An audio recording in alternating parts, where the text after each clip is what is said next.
The day my wife moved in should have been one of the happiest moments of our lives. A quiet celebration of love and the start of something new together in a peaceful neighborhood nestled beside tree-lined streets and perfectly trimmed lawns, but that illusion shattered the moment the neighborhood's infamous HOA Karen caught sight of her stepping out of the U-Haul.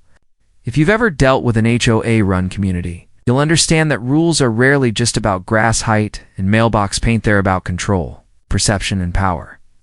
And in our case, Karen was the living embodiment of all of that: nosy, entitled, manipulative, and above all, convinced she owned the entire block. My wife Melissa had just returned home from her final deployment in the Middle East.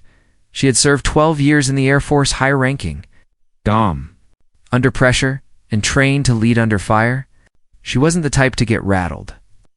But I'll never forget the way her expression froze for a half second as Karen, standing on her front porch in a gaudy robe with her little Pomeranian clutched under one arm, squinted over her sunglasses, and called out, "Excuse me?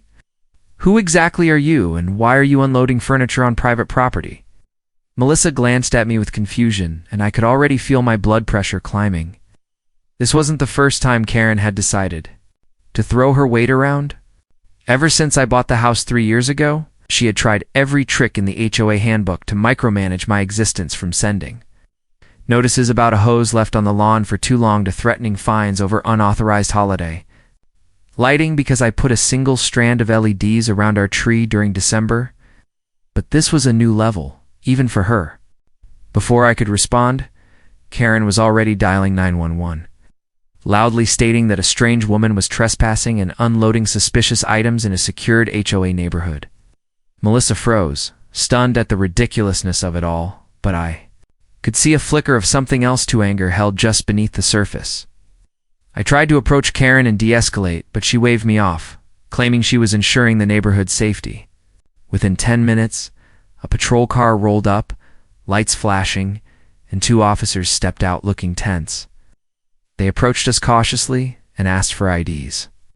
That's when Melissa calmly reached into her jacket and pulled out her military ID, flipping it open with practiced precision. The officer, a young guy who had clearly seen enough situations like this, took one glance and stepped back, saying respectfully, "Thank you for your service, ma'am." Karen, still ranting from her porch, fell utterly silent. Her mouth hung slightly open as the reality hit. This wasn't just a suspicious woman. This was a decorated servicewoman, legally moving into her own home. And Karen had just falsely reported her as a threat. The officer turned toward Karen and asked if she had seen any signs of danger or heard threats. Stammered, trying to backtrack. I didn't recognize her, and she didn't have an HOA tag. The second officer asked, "Do you normally call 911 over moving boxes?" Karen tried to bluster something about security, but it was clear the officers weren't buying it. They gave her a warning about misuse of emergency services and advised her to speak with the HOA directly if she had complaints, not law enforcement. After they left, Karen vanished into her house and slammed the door, but I knew this wasn't the end. That night, Melissa and I talked about it, and I expected her to be angry, insulted. Instead, she was amused. She expected me to be intimidated, Melissa said, shaking her head. She has no idea what intimidation looks like. The next day, it started again. A note was shoved into our mailbox and signed, but clearly Karen's style, saying Melissa's military background didn't exempt her from HOA rules, and warning us that unsanctioned residency changes require board approval. Melissa wanted to ignore it, but I had a different idea. I printed out the state laws protecting property ownership and legal residency, highlighted the relevant parts, and hand-delivered them to the HOA office.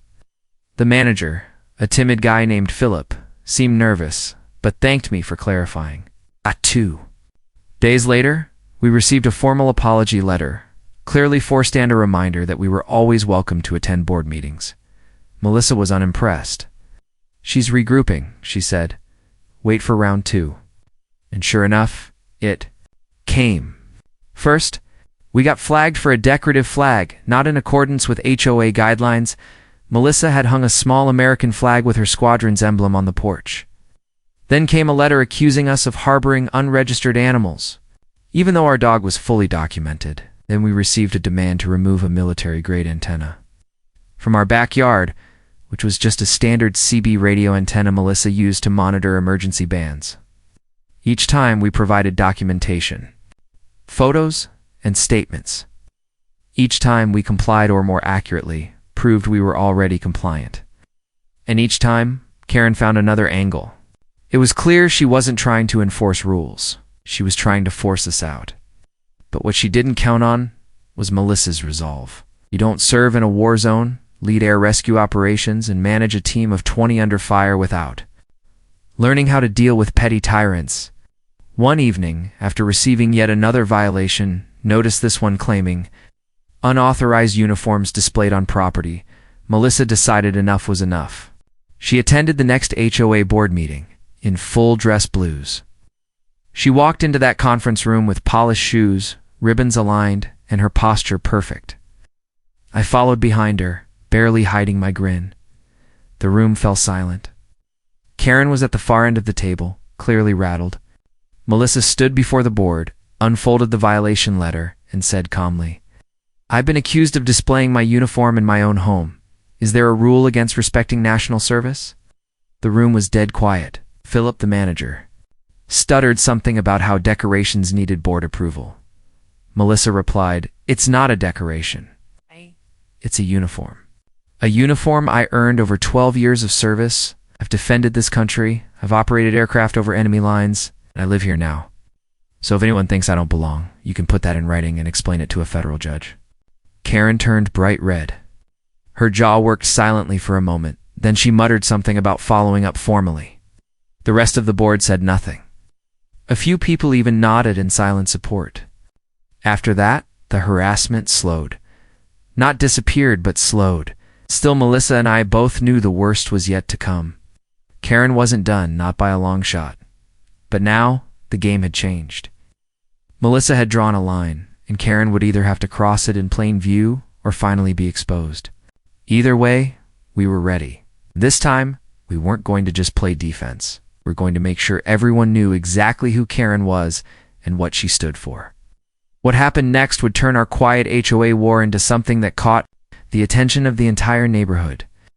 If you're hooked on this battle of petty power versus real strength, make sure to follow Sham Stories for the full fallout. It's only just beginning. After Melissa's dramatic and unforgettable appearance at the HOA board meeting, things quieted down in the neighborhood, but the silence was deceptive, more like the eerie calm before a thunderstorm than a real ceasefire. Karen had been humiliated, and anyone who knew her well enough, like several of our more seasoned neighbors, warned us that she never backed off. She simply shifted her tactics. For a couple of weeks, we enjoyed a rare moment of peace. No strange letters in the mailbox. No false violation notices pinned to our door. No sideways glares from Karen's front porch. We used that time to finish unpacking, decorate the backyard with solar lights and potted plants, and even host a small dinner with our next-door neighbors, Dave and Lisa, who brought over homemade lasagna and a bottle of wine. Dave, who had lived in the neighborhood for nearly 15 years, leaned in during dinner and said, "Don't let the quiet fool you. Karen's plotting. She always does." Lisa nodded in agreement, sharing a story about how Karen once filed an HOA complaint about a toddler's birthday party being too noisy. Even though it ended before 6 p.m., we thanked them for the warning. But even with that knowledge, we weren't prepared for what came next. Late one Thursday evening, Melissa came home from her part-time contract work at the base. She was consulting on logistics training for new recruits and found a county vehicle parked in front of our house. A middle-aged man in a vest was walking along the property line with a clipboard, writing things down and shaking his head. Melissa approached calmly and asked if there was a problem. The man identified himself as a city inspector, responding to a tip about non-permitted structures and illegal modifications to residential property. According to the anonymous report, our backyard contained unauthorized fencing and an illegal antenna tower that was interfering with neighborhood telecommunications. Melissa was stunned, then angry. She led the inspector to the backyard, and calmly pointed out that the fence had been installed 10 years ago by the previous owner and was documented in the purchase records. As for the antenna tower, it was a compact amateur radio antenna, entirely within height and frequency regulations. The inspector took photos, asked a few questions, and then admitted that everything seemed in order. He left without issuing any citation. But before he left, he said something that stuck with us. "You're not the first people on this street I've had to visit because of anonymous reports. It always starts after someone argues with a certain homeowner." We both knew exactly who he meant. The next day, we installed a new motion-detecting security camera pointed toward our mailbox, driveway, and fence. It didn't take long to pay off. Just 3 nights later, around 2:40 a.m., the camera caught Karen, wearing a hoodie and gloves, slipping a small envelope into our mailbox. She looked around nervously, ducked behind our trash bin when a car passed, and then scurried back across the street to her house. The footage was clear. We now had proof she was engaging in harassment and trespassing. We contacted the local sheriff's department and submitted a report attaching the video. The responding officer, a tall woman named Deputy Mendez, was calm and professional. When she saw the footage, she shook her head and said, "You'd be surprised how often people like her think they can get away with this because it's just a neighborhood matter. But mail tampering and late-night trespassing? That's not HOA business. That's criminal." While the investigation began, Melissa had her own plan. She contacted a retired JAG officer she had served with Captain Nolan and explained the situation. Nolan was known for being tough, direct, and legally airtight in everything he did. Within a few days, he had connected us with a civil attorney who specialized in HOA abuse cases. She reviewed all the letters, violation notices, the inspector's visit, and the camera footage. Her conclusion was straightforward. This wasn't just personal harassment. It was systemic abuse of HOA authority, potentially violating several state laws. Meanwhile, the neighborhood was beginning to talk. Word spread quickly about what Karen had done. Some people were outraged. Others were quietly amused, perhaps enjoying the fact that someone was finally standing up to her. One evening, while Melissa and I were out walking the dog, an elderly woman named Marlene approached us. She had a walker with tennis balls on the front legs and moved slowly, but her voice was sharp. "You know, I've lived here since before the HOA was even formed," she said. "Karen wasn't always this powerful. She just outlasted everyone else, but I've been waiting a long time for someone like you two to come along. Don't stop. You're doing what the rest of us were too scared to do." That conversation stuck with us, gave us strength, and it helped fuel Melissa's next move. At the next HOA board meeting, Melissa didn't walk in alone. She brought the civil attorney and Captain Nolan with her. They weren't there to argue. They were there to deliver. Melissa stood calmly and handed out printed packets to each board member, packets containing copies of every bogus violation, legal analysis of HOA abuse statutes, photographic proof of Karen's behavior, and even an affidavit from the city inspector confirming the false report. At the end of the packet was a formal letter of intent to sue both Karen and the HOA board if the harassment didn't stop immediately. You could hear a pin drop. Karen tried to object, but Nolan cut her off.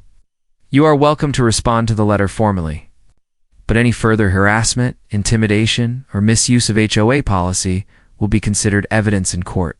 Nice. This is your only warning." Philip, the HOA manager, looked like he was about to pass out. One of the board members, a younger man named Henry, who had been quiet up until then, finally spoke.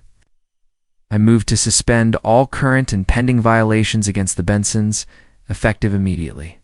Another board member seconded. Karen tried to protest again, claiming it was a coordinated attack, but the board ignored her. The motion passed 4-1. That should have been the end. But Karen didn't take defeat well. The very next day, someone egged our front porch. The day after that, our dog's leash, which we'd left hanging on the porch railing, was gone. We were being pushed again, this time through pettier acts. But Melissa didn't react. She just quietly documented everything day by day, building a timeline.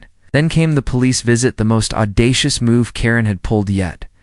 2 officers knocked on our door saying they were following up on a call about possible stolen military property. Karen had apparently reported that Melissa was illegally wearing military gear and falsely identifying as active duty. Melissa calmly handed over her credentials, service ID, discharge papers, and verification from the base. The officers apologized immediately and left. But the moment was deeply personal. It wasn't about HOA rules anymore. It was about attacking who Melissa was, what she had earned. That night, she didn't cry. She didn't yell. She just sat at our dining table with her hands folded and said, "She wants war. Let's give her one with everything legal, clean, and undeniable." And so, the next phase began. Melissa reached out to the Veterans Affairs media liaison and pitched the story of an HOA, targeting a military veteran through false complaints and police calls. The story gained traction. Local reporter called, then a regional veteran-focused news site picked it up. A photo of Melissa standing proud in front of our house flag in the background. Her uniform, crisp and decorated, was published with the headline, "Veteran targeted by HOA harassment after moving in with husband." The story went viral in our city within 24 hours. Karen's name wasn't in the article, but those who lived in the neighborhood didn't need to see it to know exactly who it was about. And that's when the tide turned completely. The moment Melissa's story hit the veteran news site, everything shifted. What had started as an infuriating but somewhat localized power play by Karen quickly became a citywide talking point, with our phones buzzing nonstop from friends, former colleagues, and even strangers offering their support.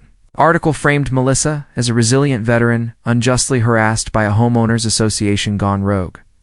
And though the story didn't name Karen directly, enough details were present for anyone within the community or even neighboring subdivisions to connect the dots. People started talking, and more importantly, people started watching. By the next HOA meeting, nearly 30 residents showed up, a massive spike from the usual 5 or 6 attendees. The board looked overwhelmed, and Karen, for the first time since we moved in, appeared visibly nervous.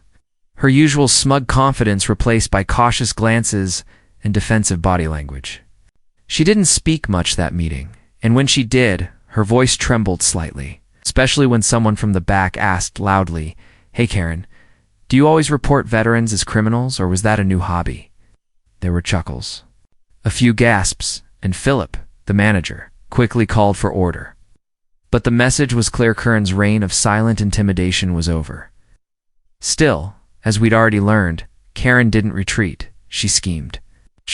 Just as the wave of public sympathy began to build around us, we received a certified letter from the HOA's legal representative. It claimed that the viral article had damaged the HOA's reputation, and that we were being asked to issue a public retraction and apology.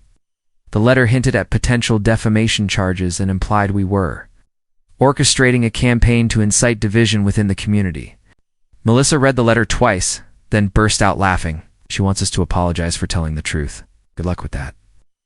Our attorney, the same one Nolan had connected us with, reviewed the document and fired back with a strongly worded reply. She pointed out that not only had we not named Karen or the HOA by name in the article, but every detail was backed by verifiable documentation and public records. Moreover, any attempt to legally suppress the story could be considered retaliation and a violation of our First Amendment rights.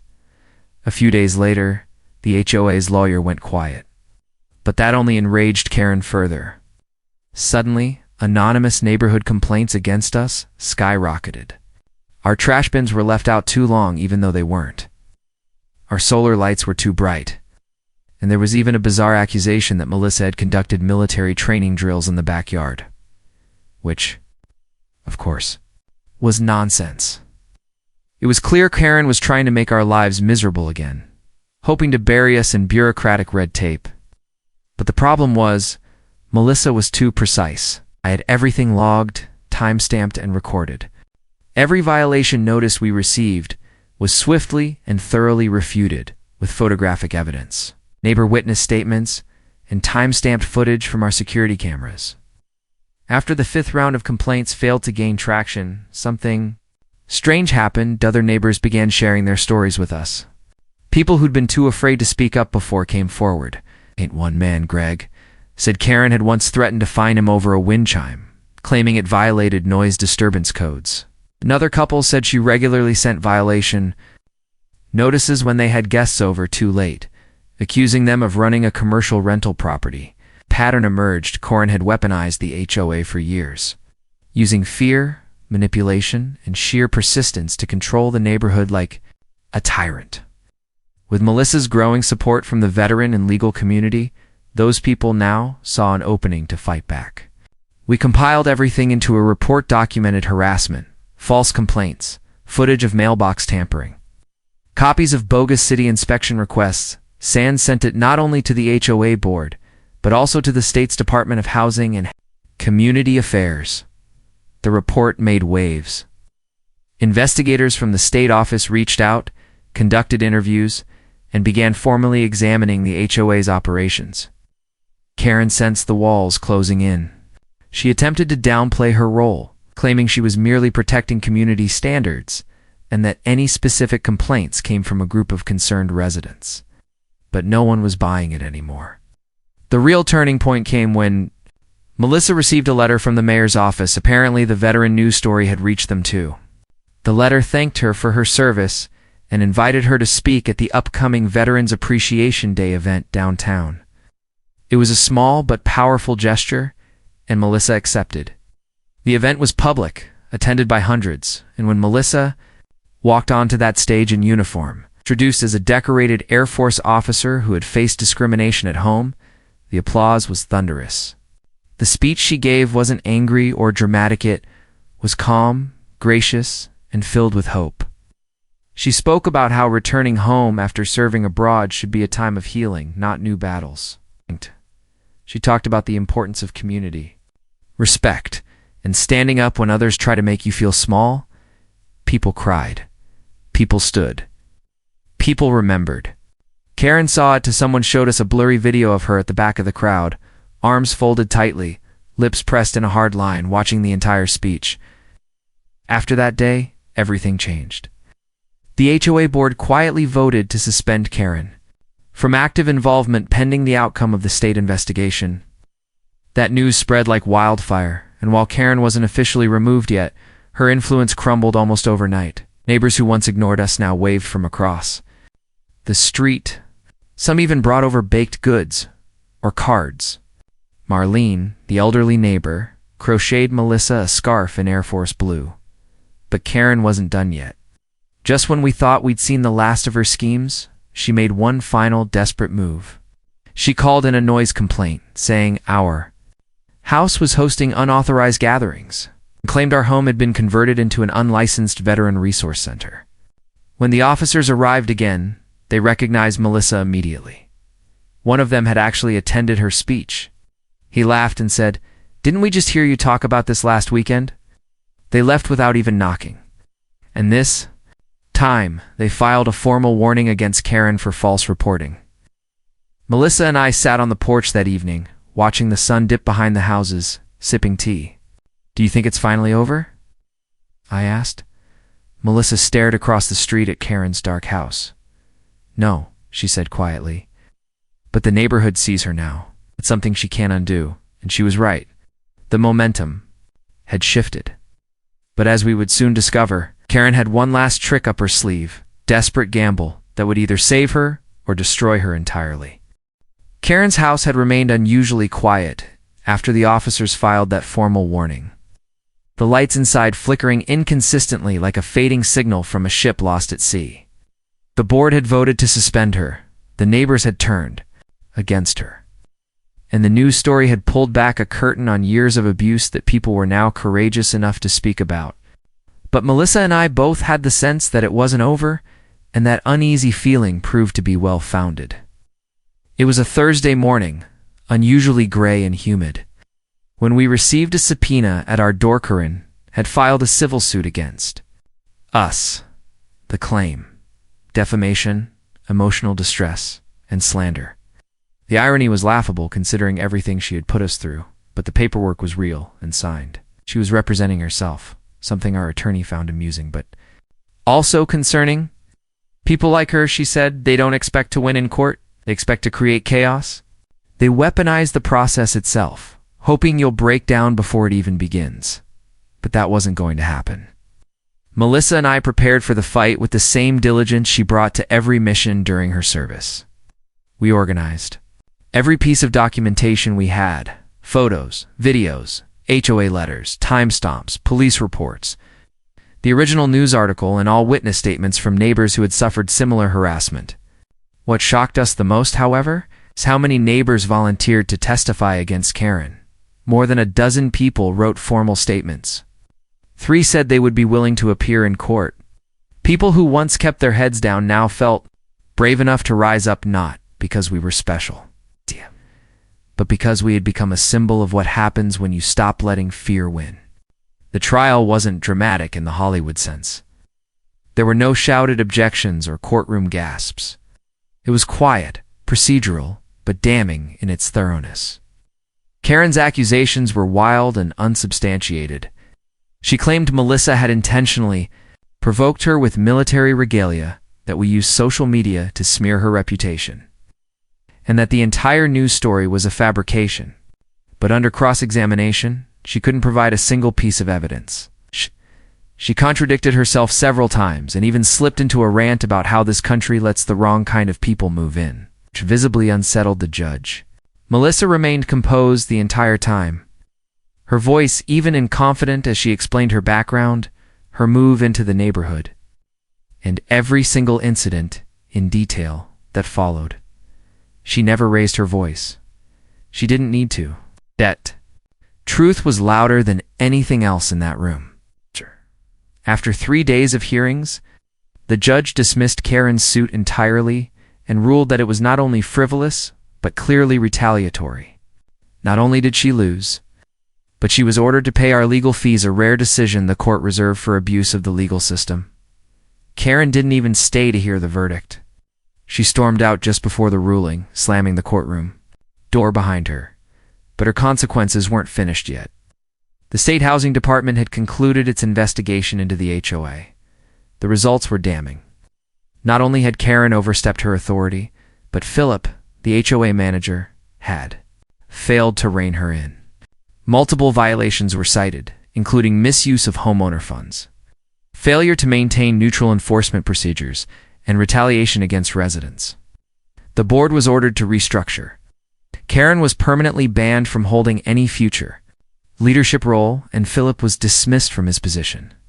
A new board was appointed by a vote, and for the first time since the HOA was established, a group of reasonable, community-minded residents, including our neighbor Lisa, took charge. Changes were felt almost immediately. The HOA newsletter, once a sterile pamphlet filled with rules and veiled threats, became a friendly bulletin featuring block parties, gardening tips, and homeowner spotlights. The violation letters stopped. The community began to breathe again. Melissa and I were asked to lead the Committee on Neighborhood Safety. Ceremonial position, really, but one that gave us a voice in shaping what the place became. We accepted. But just as we were settling into a new normal, something unexpected happened. One night after dinner, there was a knock at the door.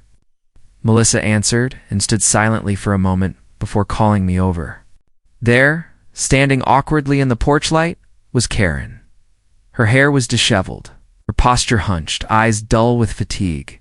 She held an envelope in her hand. "I came to say I'm sorry," she said quietly, her voice devoid of the venom. "We'd known for months.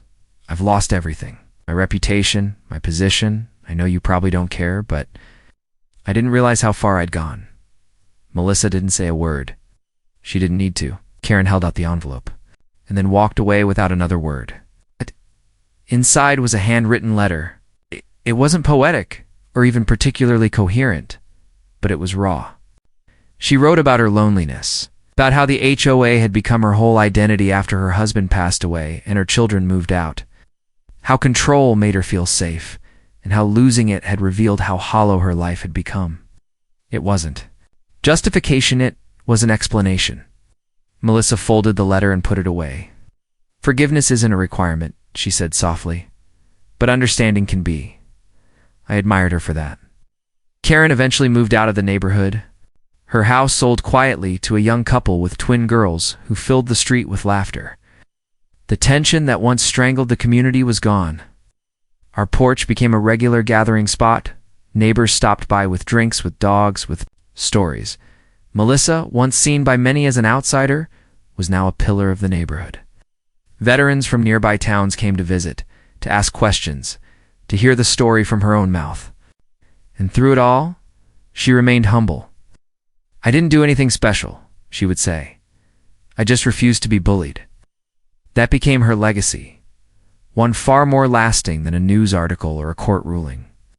And for me, watching her from across the room as she laughed with neighbors or helped a kid fix a bike tire, I realized something profound. It wasn't just about standing up to Karen, it was about restoring dignity. Not just for ourselves, but for an entire community that had forgotten it was allowed to be free, to be kind, to be human again. The war was over, but the peace was even louder. Months passed, and the echoes of the conflict that once consumed our lives began to fade into a more peaceful rhythm. The kind of life we had hoped for when we first moved into the neighborhood. Melissa found herself welcomed not just by the residents, but by the surrounding community, as well invited to speak at schools on Veterans Day, asked to advise local committees on how to better support military families, and even occasionally interviewed on local news segments as a voice for dignity, strength, and calm resistance. The HOA, now under a new board with people like Lisa and Greg folks who truly cared, had transformed into something it was always meant to be, a support structure, not a weapon. The rules still existed, but they were enforced with fairness and transparency. The hostility was gone, replaced with community dinners, charity drives, even a small block-wide yard sale that brought everyone out on a sunny Saturday afternoon. It wasn't perfect, nothing ever is, but it was real, and it was home. One crisp October morning, Melissa and I were having coffee on the porch when a black SUV pulled up to the curb, and two sharply dressed men stepped out. At first I thought it might be friends from her old unit, but the demeanor was too formal. And when one of them flashed a badge, my stomach dropped just a little. "Mrs. Keller?" one of them asked. Melissa stood, calm as ever, nodded and replied, "Yes." What followed was something I never could have predicted. The men introduced themselves as part of a federal oversight committee for veteran affairs. Apparently, one of the higher-ups had seen Melissa's speech from the town hall event and read about her story online, and a quiet investigation into HOA abuse targeting veterans had been underway across the country. They were looking for people willing to testify before a national panel. And Melissa's story had stood out as a definitive case. They weren't just asking for a statement. They wanted her help in forming policy, shaping actual legislation that could protect people like us from what we had experienced. I saw her hesitate, not out of fear, but humility. "I'm just one person," she said. "Yeah. There's so many who've gone through worse." One of the agents smiled and replied, "Exactly why we need your voice, although the next few weeks." Melissa worked tirelessly with the task force, made a few quiet trips to D.C., where she gave private testimony and contributed to a draft bill intended to place stronger limitations and oversight on HOA authority when it came to individual civil rights. It was surreal to see the woman I loved sitting in rooms with policymakers, legal scholars, and retired generals, holding her own with grace and clarity. And all of it, every piece, had started with a simple yet infuriating moment: Karen calling 911 because she thought my wife didn't belong. That singular act of bigotry had rippled outward in ways Karen never could have imagined. Sometimes wondered if she even knew how far her actions had traveled. She had moved to towns over, according to rumor, and was keeping a low profile. But karma had a strange way of circling back. We heard that her new HOA had placed her on a strict probationary period, citing a pattern of escalated behavior in their vetting process. Apparently, her history had followed her. Meanwhile, Melissa was now the face of a growing national conversation, but she never let it change her. She still watered her plants at 7 a.m. sharp, still waved to the mail carrier, still greeted every dog walker by name. She wasn't a hero in the way comic books described, but in a world full of apathy and cruelty, her quiet strength was something even more powerful. As winter rolled in, bringing with it the first snow, our neighborhood gathered once again, this time for a winter lantern celebration organized by the new HOA board. Children paraded down the block with paper lanterns. Parents laughed with hot cocoa in hand, and music played from someone's Bluetooth speaker set in their driveway. Melissa and I stood on our porch, arm in arm, watching it all. Lisa waved at us from the center of the crowd and shouted, "You started all this, you know?" Melissa smiled. "No," she said. "We just reminded everyone it's okay to speak up." The night went on, peaceful and bright, filled with laughter instead of dread.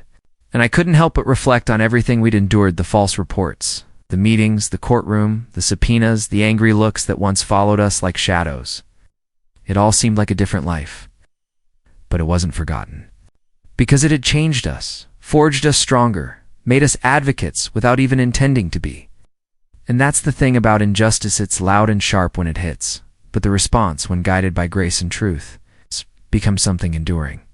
Melissa's story had turned into a catalyst, one that was now helping people across the country who might otherwise stay silent. One of the agents who had first approached us called recently. He said the proposed legislation had passed the initial subcommittee and was moving forward. "We're calling it the Veteran Community Fairness Act," he said. "But internally, well, we call it Keller's Law." Melissa teared up when she heard that. She never sought glory. She just wanted peace. But sometimes, standing your ground and telling the truth creates change bigger than yourself. So to everyone reading this, to anyone who's been silenced, overlooked, or harassed because someone thought you didn't belong, speak up, stand tall, and remember, the quiet ones who refuse to back down there, the ones who truly reshape the world. Subscribe to the Sham Stories YouTube channel for more powerful tales of everyday resistance, justice, and community strength, because sometimes the smallest stand leads to the biggest change.